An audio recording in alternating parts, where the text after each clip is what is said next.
Vocês estão conseguindo me ver? Só tá meio escuro só, mas dá pra ver sim.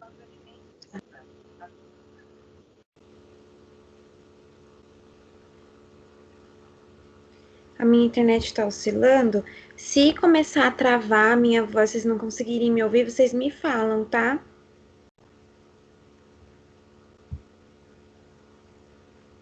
Eu vou falar isso daí também, professor, porque ontem a minha internet tava uma bosta. Tava caindo muito. Então, aqui tá oscilando, aí fica conectando e desconectado. Ô, Pro, o Guilherme Rodrigues demorando pra entrar por causa que a net dele também tá ruim. Aí tá tentando arrumar. Queria mandar uma mensagem aqui. Tá bom, não Tinha tem crise da problema. internet, gente. Que isso?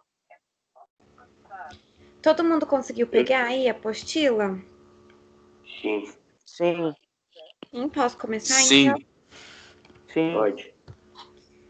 Vamos lá, eu vou ler aqui e vocês acompanhem pela apostila de vocês, tá? Quando ouvimos a palavra máquina, logo pensamos em equipamentos sofisticados, de alta tecnologia. Temos, porém, máquinas simples que são úteis nas atividades do dia a dia. Elas podem, por exemplo, ampliar o efeito da força aplicada, alterar sua direção e seu sentido, o que facilita a realização de inúmeras atividades. A roda é um exemplo de máquina Pro, simples. Oi, é do nível 3? capítulo 5, página 322. Ah, Essa tá, aqui, ó. peraí. Não sei se dá pra ver.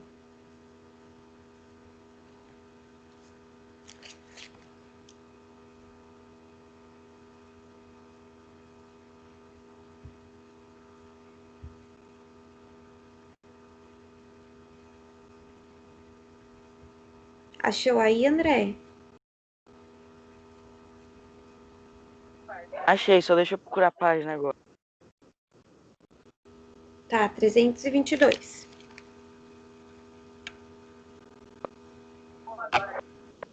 Achei. É que eu tô com sono, ainda não percebi. Tá, vou continuar, tá? Tá. A roda é um exemplo de máquina simples que trouxe um grande avanço à humanidade, possibilitando a existência de moinhos, de meios de transporte, etc. Veremos adiante outras máquinas simples, muito comuns e úteis, alavancas, polias e planos inclinados. Alavancas. A alavanca é um utensílio que serve para ampliar o efeito da força que aplicamos. Essa máquina é composta de barra rígida que gira sobre um ponto de apoio fixo. Alguns exemplos são o alicate, a pinça, a chave de fenda, a tesoura, a maçaneta da porta e etc. Sobre a alavanca, agem a força potente e a força resistente.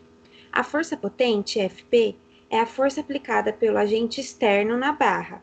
A força resistente, Fr, por sua vez, é a força que o objeto recebe da barra.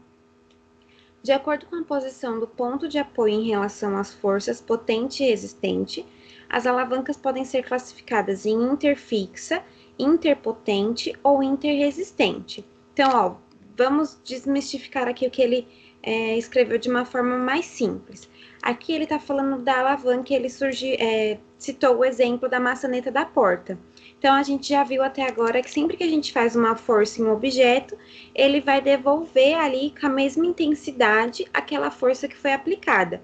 Então, para a gente girar a maçaneta de uma porta, a gente vai aplicar uma força potente, que é a força para girar essa maçaneta, e por sua vez, a maçaneta vai aplicar uma força resistente, uma força de resistência àquele movimento. Então, aqui, ó, do lado, ele colocou uma figura de uma tesoura, como exemplo também de uma alavanca. Então, a tesoura é um exemplo de alavanca interfixa.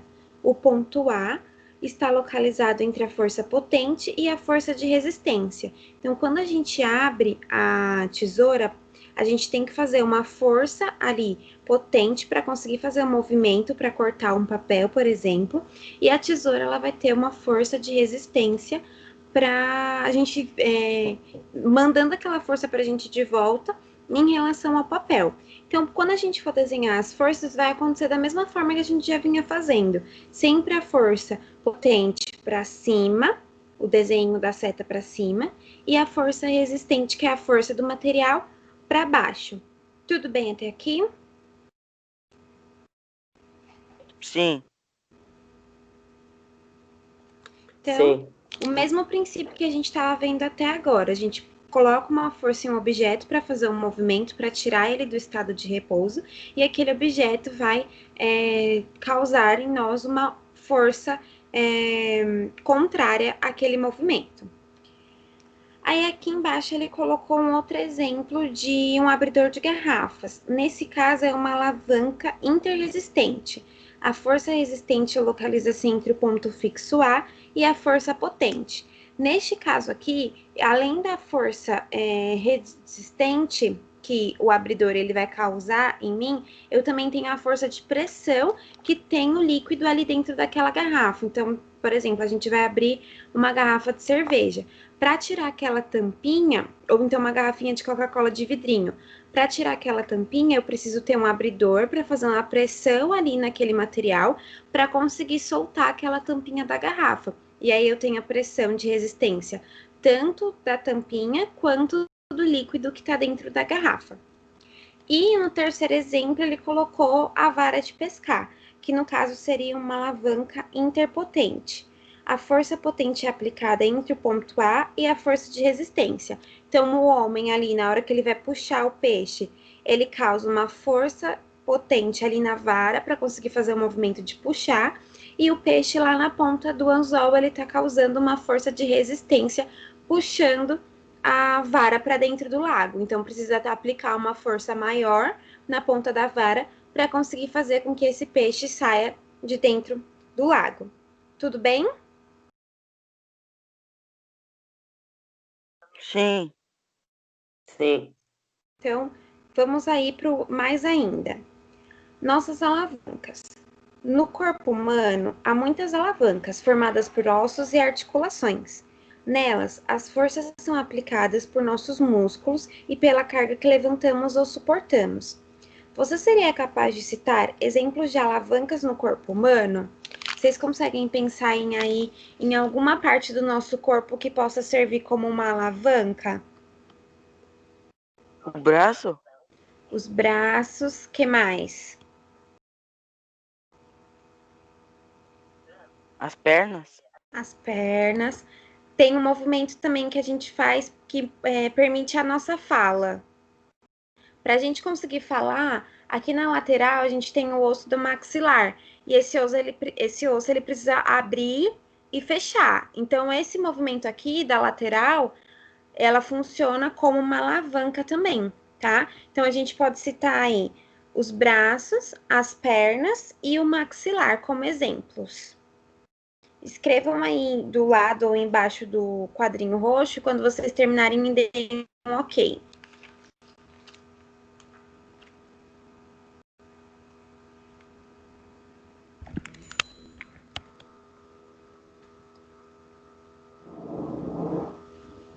Pronto.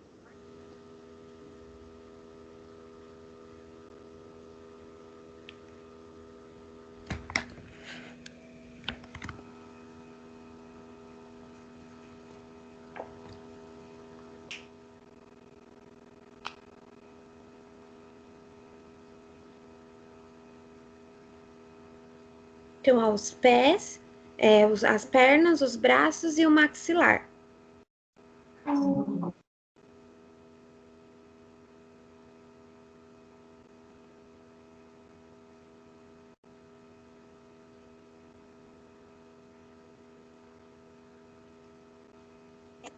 Pronto, terminei.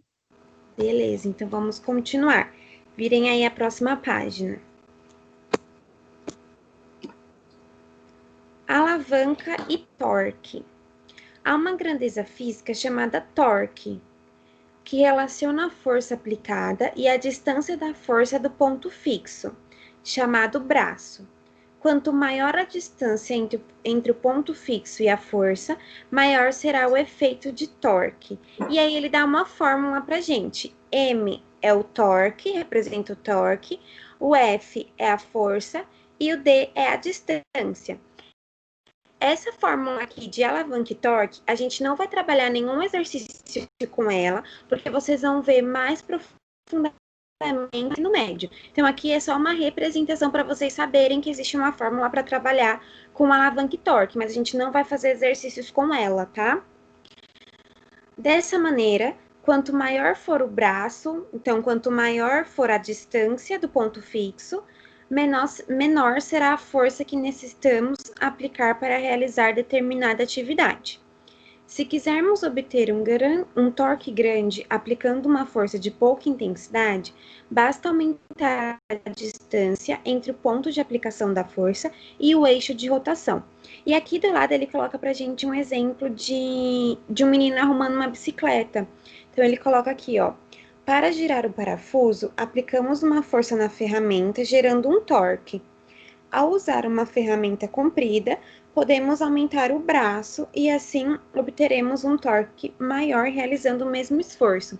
Então, se ele quiser aplicar uma força menor, ele precisa pegar uma ferramenta que seja mais comprida, porque quanto maior a minha distância do ponto onde eu estiver aplicando essa força para gerar ali o torque do movimento, eu vou ter uma aplicação de força menor. Se a ferramenta for pequenininha, eu vou precisar ter uma força muito maior para conseguir girar ali o parafuso daquela região. Tudo bem com torque? É só para vocês saberem que existe mesmo, mas vocês vão aplicar exercícios com ele só lá no ensino médio.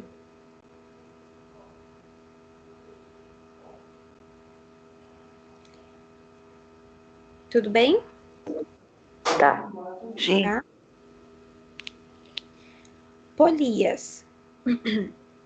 Uma polia, também conhecida como roldana, é uma peça que apresenta formato de disco e gira em torno de um eixo, possibilitando transferir força.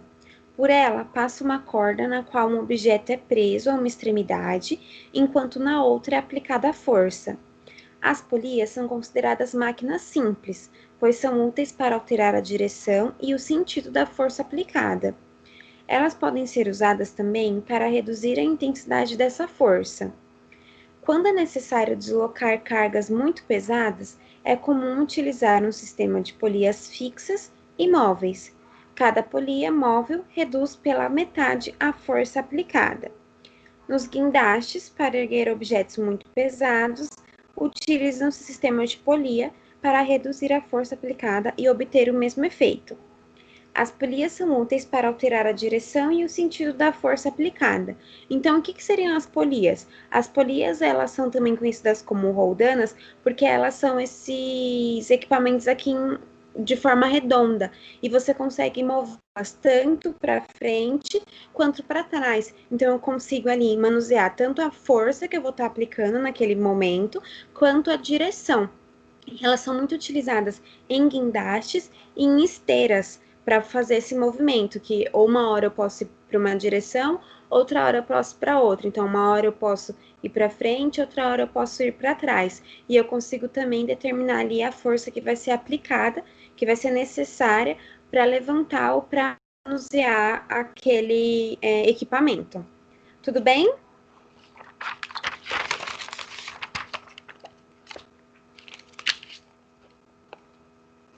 Vamos para a próxima página agora. Plano inclinado. Quando é preciso elevar uma carga grande, pode-se fazer isso por meio de um plano inclinado. Ao utilizar uma superfície inclinada, aumentamos o deslocamento a ser realizado pela carga, mas diminuímos a força a ser aplicada. Para subir montanhas altas e íngremes, por exemplo, são feitas estradas com várias curvas que contornam a montanha. Dessa forma, é possível reduzir o esforço realizado pelos veículos. A rampa é um exemplo de plano inclinado bastante utilizado no dia a dia. Então, aqui a gente consegue ver como essas formas diferentes de aplicar força são trabalhadas no nosso dia a dia. E o plano inclinado é uma delas.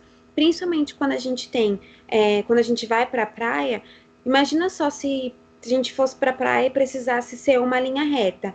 A força que o carro ia precisar fazer para subir da praia, para voltar para São Paulo, ia ser muito maior do que a estrada em forma de curvas, porque isso faz com que eu consiga reduzir a força aplicada pelo motor do meu carro, tá? E aqui também, no caso, ele colocou um exemplo de um cadeirante. Então, quanto menor a inclinação da rampa, maior será o deslocamento necessário para chegar ao destino, mas menor será a força aplicada. Então, é muito mais fácil ali a gente utilizar um plano inclinado para conseguir movimentar neste caso. Tudo bem? Sim. Tem. Beleza. Vamos fazer aqui esse mais ainda. O parafuso é uma máquina. Se recortar um papel em formato de triângulo, retângulo e enrolar num cilindro como um lápis, você terá uma peça parecida com um parafuso. Comparando o triângulo retângulo com um plano inclinado, perceberá que quanto maior for a hipotenusa, menor será a inclinação do plano e maior será o número de voltas do parafuso. Qual é a relação entre o número de voltas de um parafuso e o esforço necessário para apertá-lo? O que vocês acham? Tem que depender do parafuso, né? Que as 3 voltas ele precisou para apertar mais o parafuso para prender o papel? Isso, então, ó, se eu for comparar ali um parafuso ele falou que a gente vai, um exemplo que ele deu, pegar um pedaço de papel em triângulo, vai enrolar esse papel no lápis, certo? Vamos por ali que pra gente enrolar, a gente precisa dar voltas. Comparando ali esse processo de dar voltas em relação a um plano inclinado, eu vou ter que aplicar mais força no caso do parafuso ou menos força? Menos? É isso aí, menos força, tá? Em relação ao plano inclinado e o parafuso, eu preciso aplicar uma menor força. Coloquem aí acho que cabe embaixo do quadrinho roxo.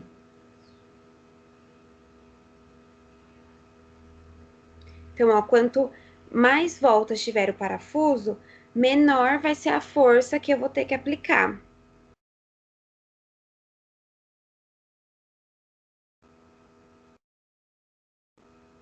É o mesmo exemplo que a gente deu aqui das curvas da estrada. Quanto mais voltas tiver ali na estrada, né, para subir, por exemplo, uma montanha, eu tenho que ter uma menor força do meu motor. Já no caso, se fosse uma linha reta, eu precisaria ter uma maior força do meu motor. Então, no parafuso, eu vou precisar aplicar uma menor força.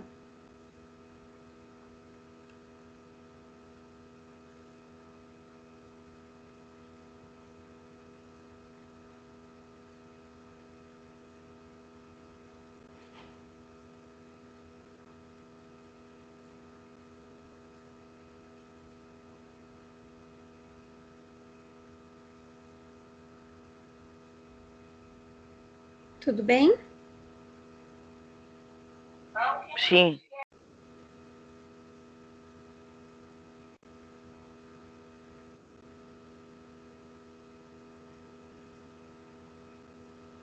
Ó, agora eu quero que vocês peguem um lápis de vocês e eu quero que vocês desenhem aí as setas da força potente e da força de resistência. No caso aqui dessa figura do homem que tá ajudando o cadeirante a subir na rampa. Para onde que eu vou fazer a seta da minha força potente e para onde eu vou fazer a seta da minha força resistente?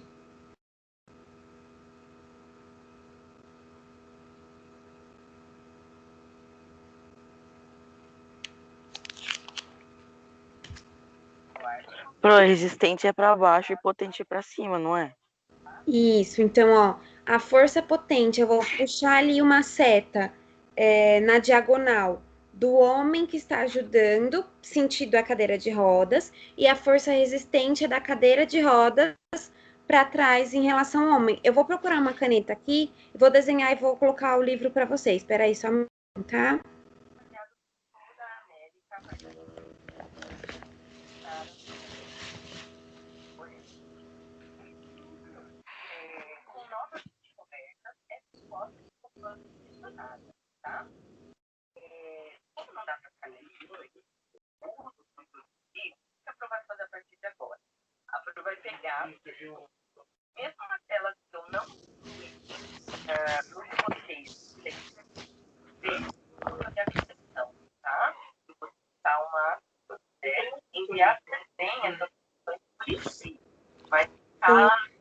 achei aqui, eu peguei um lápis.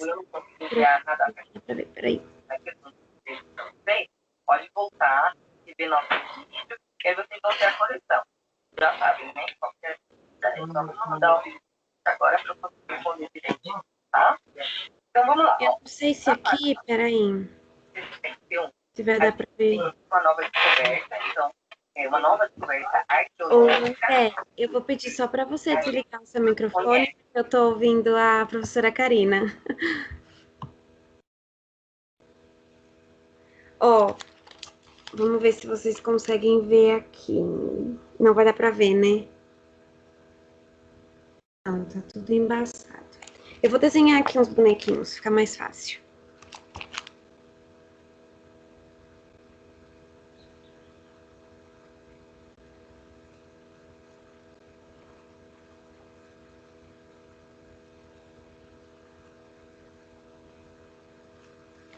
Dá pra ver aqui?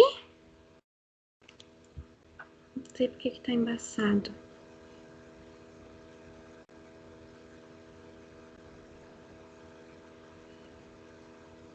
Ah, agora dá pra ver. Ó, vamos supor que esse daqui seja o homem que está ajudando o cadeirante, tá? Então, aqui eu tenho uma força potente em sentido dele para a cadeira de rodas, e eu tenho uma força existente da cadeira de rodas, sentido contrário a ele. Tudo bem? Todo mundo conseguiu fazer esse desenho? Sim. Sim. Beleza. Vamos agora para os exercícios. Número 1. Quais são as vantagens de usar máquinas simples no dia a dia? Dê exemplos de algumas máquinas que você utiliza com frequência em sua casa e em seu cotidiano. Então, aí pensando nessa parte que a gente estava conversando sobre as alavancas, sobre as polias e também sobre planos inclinados. Vocês conseguem pensar em alguma coisa aí da casa de vocês que a gente pode utilizar como esse mecanismo de alavanca ou de polia? Pode ser de academia, porque tem um monte. Pode ser de academia. Cita aí um exemplo. Vai falar aí, André.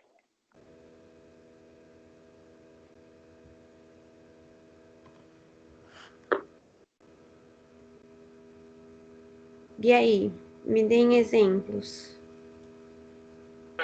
Na academia tem aquele negócio lá que você fica sentado e aí tem uma plataforma que cai em cima de você. Aí você tem que segurar com a perna. Isso, eu não lembro o nome agora do... É leg press. É leg press. Na academia tem vários exemplos, né? Aquele movimento que a gente coloca o braço para fazer assim, para fazer a flexão, também tem uma polia ali segurando, porque se não tivesse a polia, o peso ia cair todo para cima da gente. Como tem a polia, a gente consegue determinar lá o sentido que eu quero, se eu quero que o equipamento venha para frente ou que ele vai para trás, e também a força que eu vou aplicar ali de acordo com os pesos que eu colocar no equipamento, tá?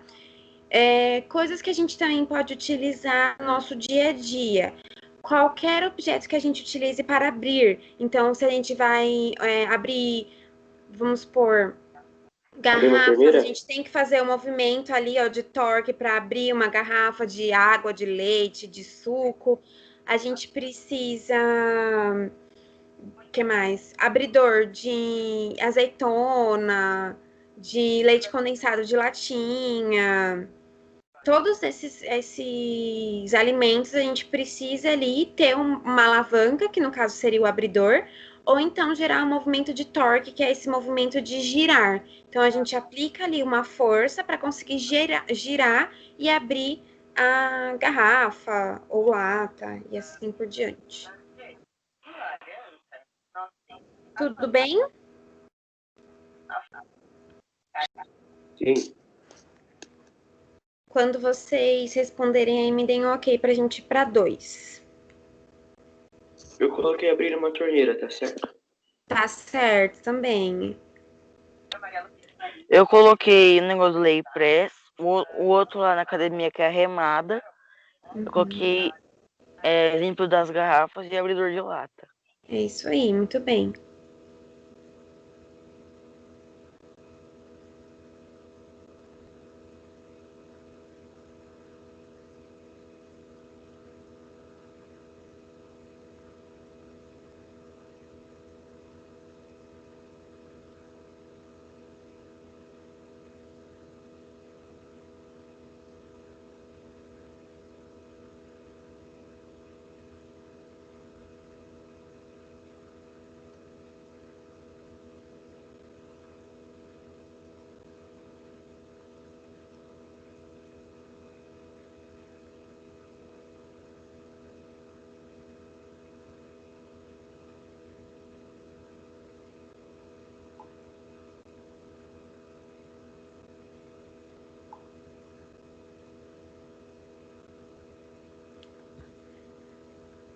Posso para 2?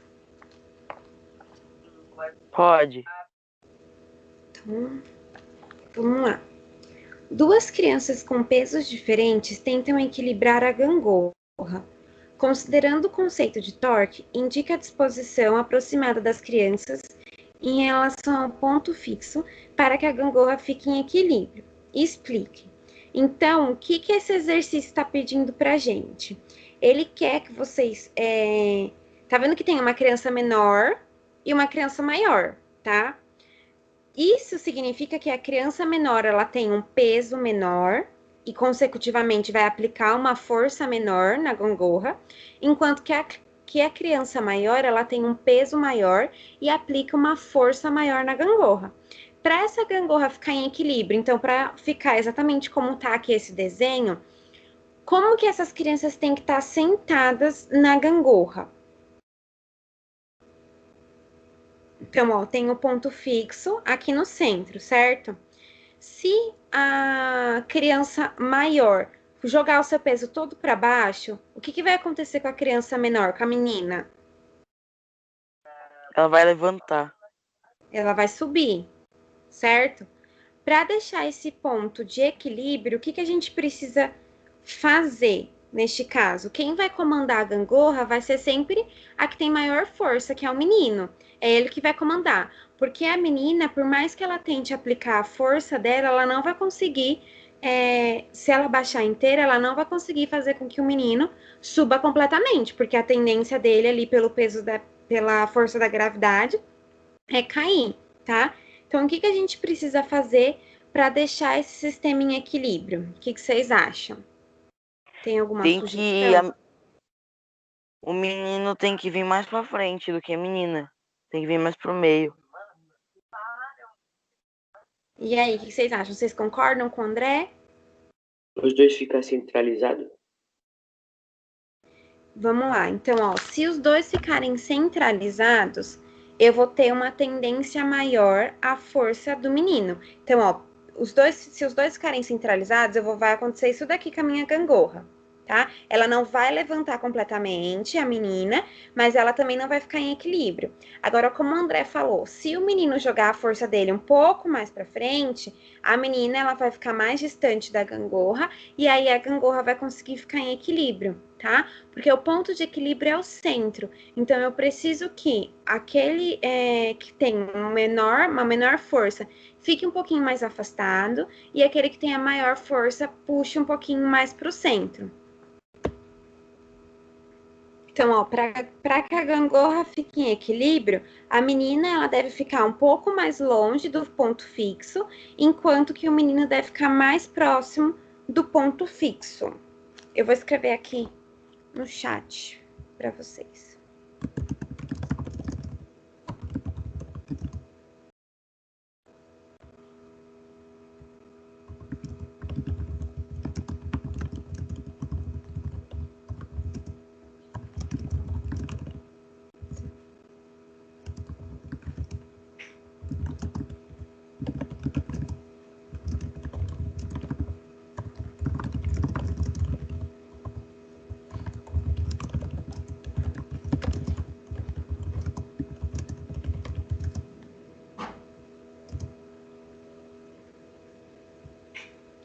Todo mundo conseguiu entender isso em relação à gangorra? Aquele que tem a menor força deve ficar um pouquinho mais afastado, enquanto aquele que tem a maior força deve ficar um pouco mais próximo para conseguir equilibrar ali a força. Sim. Pro, tirei sem querer uma foto sua porque tá do lado. Apertei errado. E ainda ficou bem bonita coçando o nariz. Eu até acho que não foi sem querer, não. Ai, apertar meu o chat. Deus. Não vai fazer uma figurinha, hein? Pelo amor de Deus.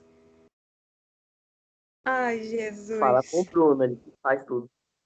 Não, já vi tudo. Ficou bem perfeita. Mas Dá é ideia não, Pro. incrível. Ai, Jesus. Podemos continuar? Sim. Vocês têm alguma dúvida em relação a isso? Como que eu posso dizer? Esse subtópico, sei lá, de aula, ele é bem rápido, assim, só para vocês entenderem mesmo como que funciona esses mecanismos de alavanca, polia e torque. Mas como eu falei para vocês, no ensino médio vocês vão aplicar isso em exercícios mesmo de conta. Tá bom. Bom, então vamos lá, página 325.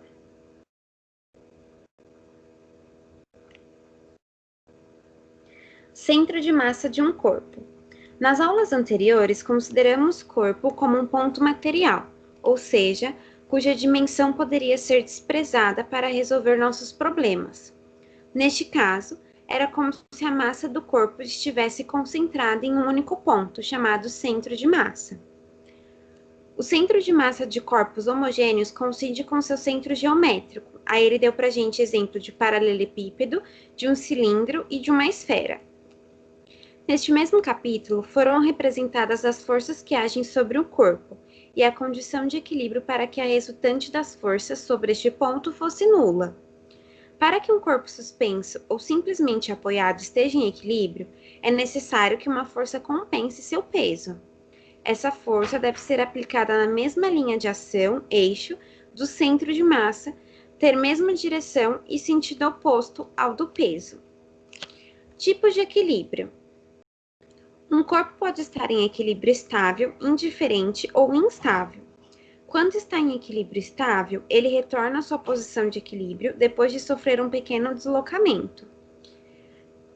Seu equilíbrio é considerado indiferente quando seu deslocamento resulta em uma nova posição de equilíbrio.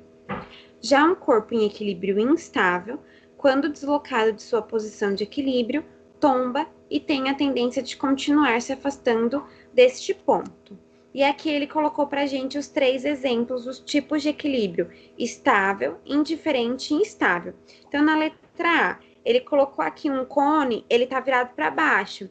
Se a gente deixar ele virado para baixo, ele vai estar estável, porque a base ela é maior do que o topo, tá? Já na letra C, se a gente virar esse mesmo cone ao contrário, ele vai estar instável, porque eu não consigo equilibrar ali no meu topo, tá? Então, aqui o cone a gente utiliza muito o exemplo do chapéu de aniversário. Se eu deixar um chapéuzinho de aniversário em cima de uma mesa virado para baixo, ele consegue ali seu equilíbrio. Agora, se eu colocar ele com a ponta virada para baixo, ele vai cair para o lado, tá? E aqui no centro ele colocou o exemplo de uma esfera, de um círculo, que no caso o seu ponto de equilíbrio é indiferente. Tudo bem? Sim. Sim. Se conseguimos equilibrar uma bola de basquete com a ponta do dedo, por exemplo, teremos encontrado o eixo que passa pelo seu centro de massa.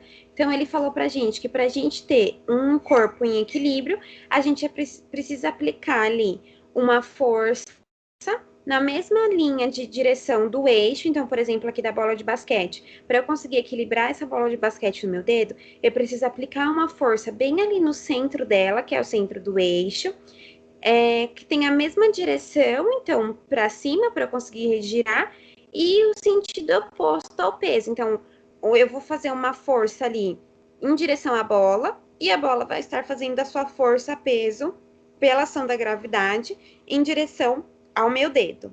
Tudo bem? Sim. Então, virem aí a página. Encontrando o centro de massa. Vimos que o centro de massa de um corpo homogêneo coincide com seu centro geométrico e que, dependendo do ponto em que um corpo é apoiado em relação ao seu centro de massa, pode apresentar os 3 tipos de equilíbrio: estável, indiferente ou instável. Nessa atividade, vamos aprender a determinar o centro de massa de um corpo irregular e conhecer o comportamento do objeto de acordo com o tipo de equilíbrio que ele é submetido. Materiais: pedaço de cartolina de aproximadamente 20 cm por 20 cm, tesoura, barbante, caneta ou lápis, régua, percevejo ou alfinete. Procedimento: escolha um formato para o seu objeto, desenhe-o na cartolina e o recorte. Suspenda o seu corpo por uma das extremidades. Para isso, você pode usar um barbante ou percevejo. O importante é que o corpo fique livre para girar. Quando o corpo parar de se mover, use uma régua e caneta para traçar nele uma linha vertical que passe pelo ponto de sustentação. Escolha mais duas extremidades do corpo e repita o procedimento 3. O centro de massa do objeto estará exatamente na interseção desses traços. Marque-o com uma caneta e compare os objetos feitos por seus colegas. Suspenda seus objetos por 3 pontos diferentes, de maneira que ele gire livremente em torno desse ponto. Escreva o que acontece com o objeto em cada um dos casos. Letra A. Exatamente pelo centro de massa. B. Por um ponto abaixo do centro de massa. E C. Por um ponto acima do centro de massa. Quem tiver em casa barbante, a régua, o alfinete, quiser fazer depois esse experimento, pode fazer, tá? Agora, o que a gente vai fazer? A gente vai olhar aqui o desenho que o menino fez. Então, ele escolheu ali uma forma geométrica, pode ser qualquer forma geométrica, e ele conseguiu puxar ali a base dessa forma geométrica pelo ponto de sustentação com barbante. Se ele puxar exatamente pelo ponto de centro de massa, o que vai acontecer com esse objeto? Vocês acham que ele vai ficar com equilíbrio instável, estável ou indiferente? Instável? Se ele puxar ali exatamente pelo centro da massa, o centro da massa seria ali o centro do objeto. Então, seria aqui, ó, fazer um pontinho. Ele estaria puxando aqui. Deixa eu desfocar, peraí. Ele estaria puxando aqui pelo centro do objeto. Se ele puxar o barbante aqui pelo centro do objeto, vocês acham que esse barbante, que o objeto vai ficar parado, vai ficar rodando ou ele vai ficar totalmente instável? Ah, ele vai ficar rodando. Isso aí. Então, ele vai ter um equilíbrio indiferente, porque ele vai ficar rodando até achar o seu real ponto de equilíbrio. Então, o equilíbrio da letra A é indiferente. Tudo bem?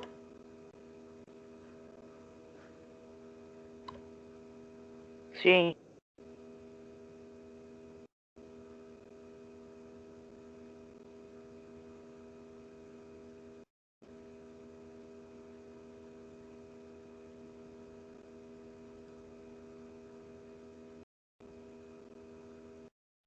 B, por um ponto abaixo do seu centro de massa. Então, se ele colocasse aqui o ponto bem abaixo do centro, lá perto do final.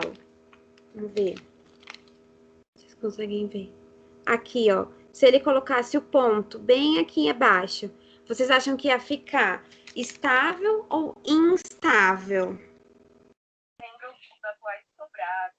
Agora ele ia ficar instável.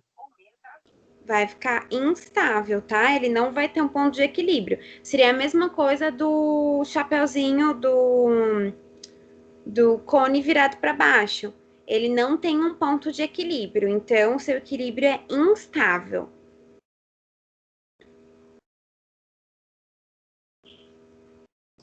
E na letra C, ele fala um ponto acima do seu ponto de massa. Então, no caso, seria esse daqui.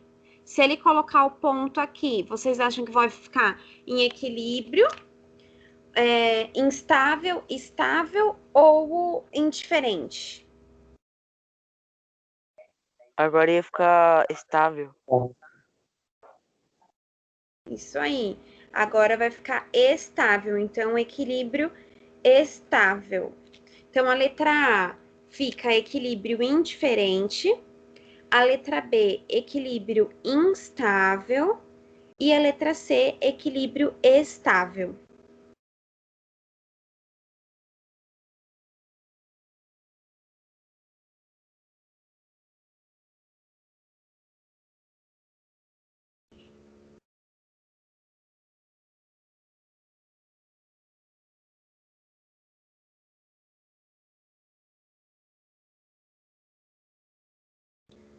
Tudo bem? Sim. Bom, pensando ainda nesse sentido, vocês acham que é mais fácil eu equilibrar uma vassoura com o cano e as cerdas para baixo ou com o cano e as cerdas para cima? Pra baixo. Por que para Pra baixo? baixo. Porque a área de estabilidade é maior. É isso aí, porque o ponto de equilíbrio ele vai ser maior, gerando uma maior estabilidade, tá? E não se esqueçam daquilo que a gente já vem conversando. Eu aplico uma força no objeto, o objeto vai devolver aquela força para mim com a mesma intensidade, mas sentidos opostos. Tudo bem? Sim. Eita, sono. 5, 10 minutinhos, deixa eu ver aqui, peraí.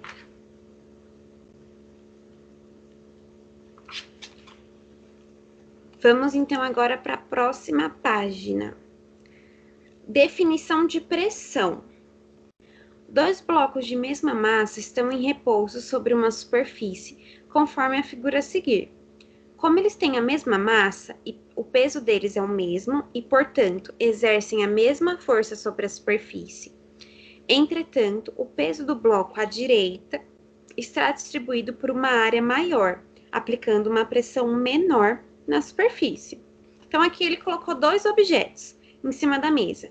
Falou para a gente que eles têm a mesma massa e o mesmo peso, mas eles estão colocados em disposições diferentes.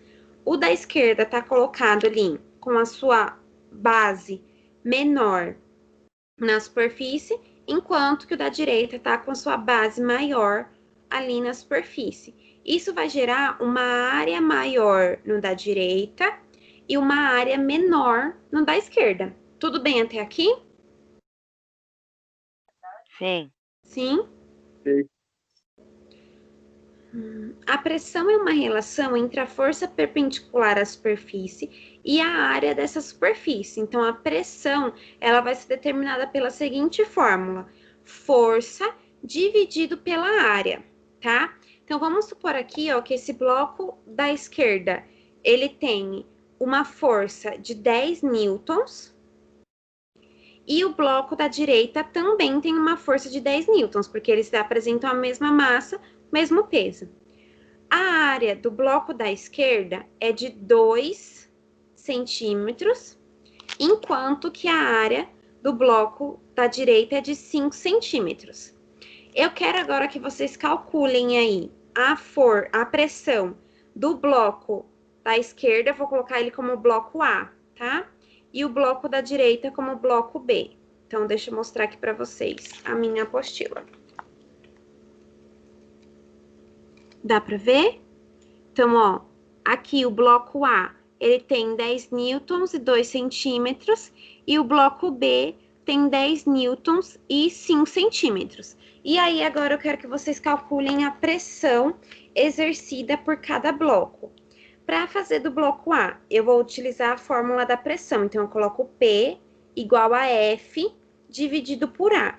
Vocês têm que começar o exercício assim, tá? Não basta somente colocar o resultado.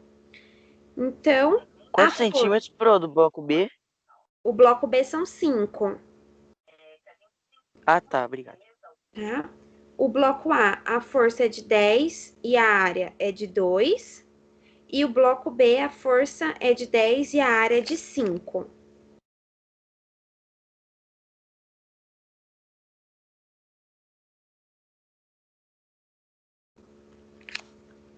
Pronto, pronto.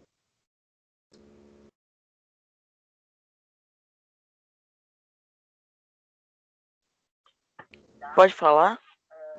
Peraí, vamos esperar mais um pouquinho.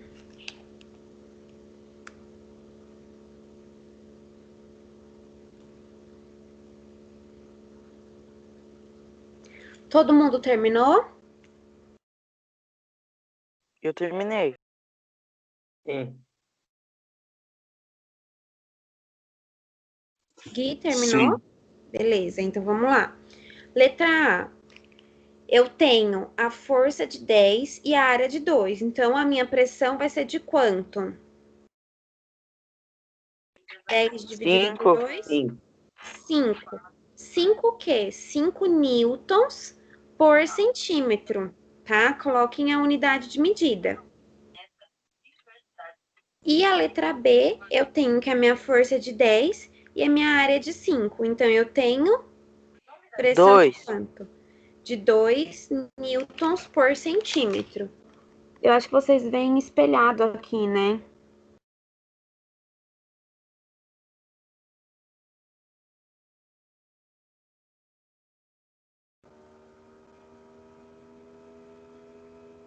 Tudo bem? Então, a minha pressão vai ser maior no bloco A ou no bloco B? No No A. bloco A. Muito bem. Tudo bem? Então, vamos continuar. Sendo F a força aplicada e A a área de superfície de contato, a pressão é diretamente proporcional à força aplicada e inversamente proporcional à área de contato.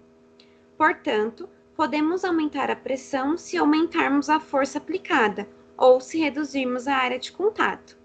No caso dos blocos da figura acima, a força exercida pelo bloco sobre o solo é igual ao seu peso, mas nas duas situações representadas. Entretanto, quando o bloco está deitado, a área de contato é maior e, portanto, a pressão exercida é menor. A lâmina de uma faca tem uma área extremamente pequena para que possamos cortar algo com facilidade. Se a faca não estiver afiada, é porque essa área aumentou. Quanto mais afiada estiver, menor a área de contato e maior a pressão. Pelo mesmo motivo, quanto mais fina for a ponta de um prego, mais fácil será fazê-lo perfurar a madeira, por exemplo. A unidade de medida de pressão no sistema internacional é o Newton por metro quadrado, também chamada de Pascal, PA. No entanto, há outras, atmosfera, milímetros de mercúrio, etc. A pressão pode ser medida por vários instrumentos, como o manômetro e o barômetro. Este último é utilizado para medir a pressão atmosférica. Pressão atmosférica. Já sabemos que o ar, assim como os demais gases, tem massa e exerce pressão nas paredes do recipiente no qual está contido. Da mesma forma, as partículas de ar na superfície da Terra colidem com os corpos exercendo pressão sobre eles. Essa é a chamada pressão atmosférica. Ela age em todas as direções. A pressão atmosférica ao nível do mar é equivalente a 100.000 newtons por metro quadrado, ou 1 atm. Esse valor é equivalente à pressão exercida por um objeto de 10 toneladas apoiado a uma superfície de 1 metro quadrado. Nós só não somos esmagados porque a pressão interna do nosso corpo é equilibrada com a atmosférica. Conforme aumenta a altitude, o ar fica mais rarefeito e a pressão diminui. Atletas que saem de lugares com uma altitude baixa, lugares próximos ao nível do mar, e vão competir em cidades de altitude elevada, têm dificuldades para respirar, o que resulta em rendimento menor. Os atletas que treinam em locais de altitude elevada estão aclimatizados às condições de baixa pressão e aproveitam melhor o oxigênio disponível no ar rarefeito. Seus organismos produzem mais hemácias no sangue, que são responsáveis pelo transporte de oxigênio em nossos corpos, e isso melhora o rendimento deles. Então, aqui ele traz para a gente relações entre a pressão atmosférica e o nosso organismo, tá? Vamos fazer o mais ainda. Aparelho de pressão. A pressão interna do nosso corpo tende a se equilibrar com a pressão atmosférica. Nosso coração funciona como uma bomba que faz o sangue circular pelos vasos sanguíneos. Os profissionais da saúde costumam medir a pressão sanguínea com um esfigmomanômetro, nome difícil, conhecido como aparelho de pressão. Esse aparelho indica os valores de pressão máxima e mínima de saída do coração. Qual é a pressão sanguínea de uma pessoa adulta normal? Lembram? A gente viu isso no ano passado. Qual que é a pressão normal? É 12. 12 por... Quadrado não. São 2 números. A pressão que a gente fala que é a pressão sistólica e diastólica. A maior é 12 e a menor é quanto? 6, Não, um pouquinho mais. 7, Mais. 10. 10. Não, 8. Ah, Então, ó, a pressão normal de um adulto, a gente fala que é 12 por 8. Coloquem aí embaixo. Normalmente, a pressão ideal é 12 por 8.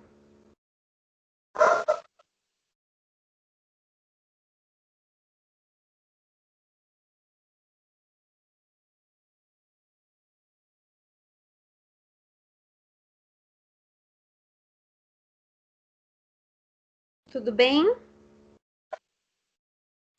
sim. Vou deixar para vocês fazerem os exercícios aqui, o 1 e o 2, e a gente vai corrigir na próxima aula, tá? Então, o 1 e o 2 vocês façam. Eu vou mandar agora um recado para vocês no binóculo. Tudo bem? Tem Sim. alguma dúvida da aula? Não. Não. Gui, tudo bem? Prof, Oi, bom dia, Ingrid. bom dia. Tô aqui batendo na sua porta, que já deu a minha hora. Ai, tô saindo. Tchau, gente. Beijo. Tchau, Pro.